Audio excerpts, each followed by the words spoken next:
Hey, it's Mike for Faraday Research, just doing a quick little video. So, about 6 months ago, I was building these carbon magnesium graphite air batteries, and they've been sitting in a box for about 5 months, 6 months now, and I decided to see if these things are still active. So, I dropped a few drops of water on it, and check it out.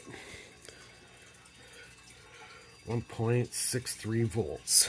So they've been sitting in open air, not sealed, nothing, for 6 months.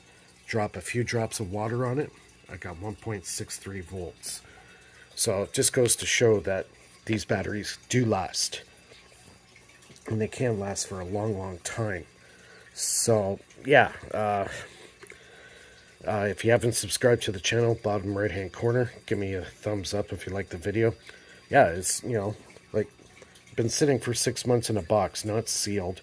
It's open to the air. You can see the magnesium's got a little bit of tarnish on it, but other than that, it's still well maintained. Like, it's not going deteriorating to the point where it falls apart. So, yeah, kind of interesting. It shows that these things are actually lasting.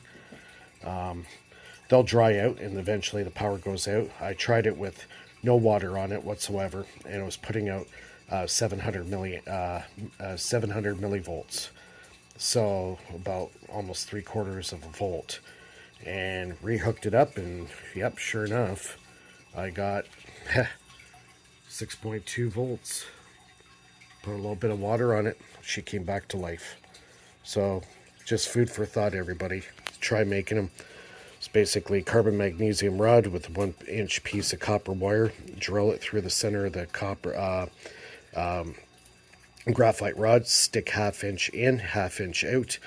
Wrap your magnesium strip from top to bottom. Leave about a 1/8 gap in between the spirals as you go all the way up. This is your copper wire at the top is your anode. Your cathode is the end of the magnesium. And that's it, man. You got a battery. I tried doing that with your Duracell. Anyways, thanks a lot. Don't forget, subscribe, bottom right hand corner. All the links are in the description below. And we'll see everybody soon.